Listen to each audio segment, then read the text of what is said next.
So I believe Murat Gassiev will beat Kubrat Pulev when they fight this weekend for the WBA regular heavyweight championship. Now, of course, Pulev is a guy who's been in and around the top or nearish the top at heavyweight for a very long time now.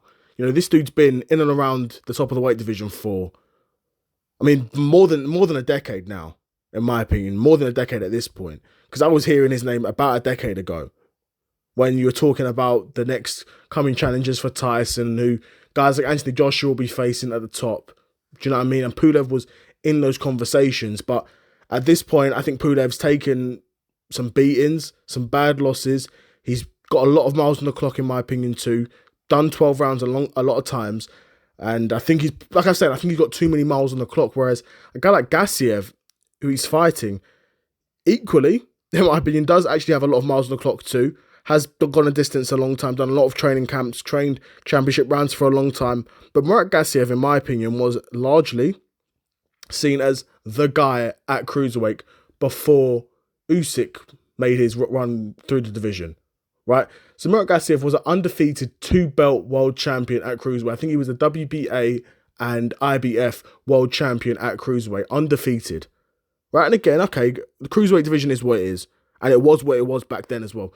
No, even now, where it's quite starved for talent, it really didn't have much talent back then either. Arguably, it's even worse. But again, this guy was an undefeated 2-belt world champion at the top of his game and at the top of a division. Pulev has never been that guy.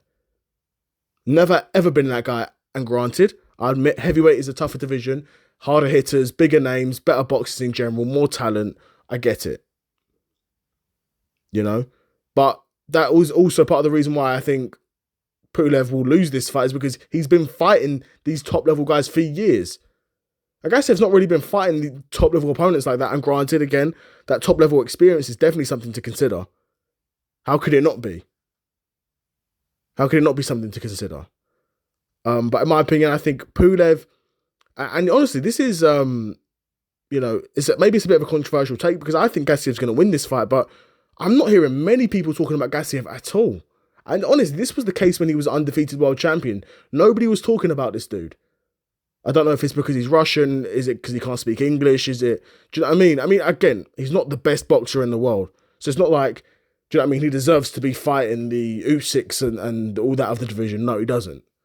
He's not at that level. Right? And obviously, he already fought Usyk and Usyk smoked him. But yeah, I do think Gassiev's going to win this fight. I think he's got more left in the tank. Do you know what I mean? Ultimately, that's really what it's coming down to, in my opinion. I think Gassiev's got more left in the tank.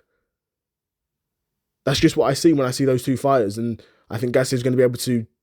I mean, both of them are going to be gassing. Neither of them, at this point of their careers, are going to be making it through 12 rounds easily. You know, they're both old, both got miles on the clock. But yeah, I think Gassiev's got less miles on the clock, and I think he's going to beat him. Because of that, he's going to have the engine for it. Is what I'm hoping. So that's why I think Gassiev's going to win this fight. But I'd be super curious to know what you guys think of this fight. Who do you think is going to win? And what do you think is going to be next for the winner? Let me know in the comments below. Another episode of the Seth Solo Side Quest in the bag. And I'm out. Peace.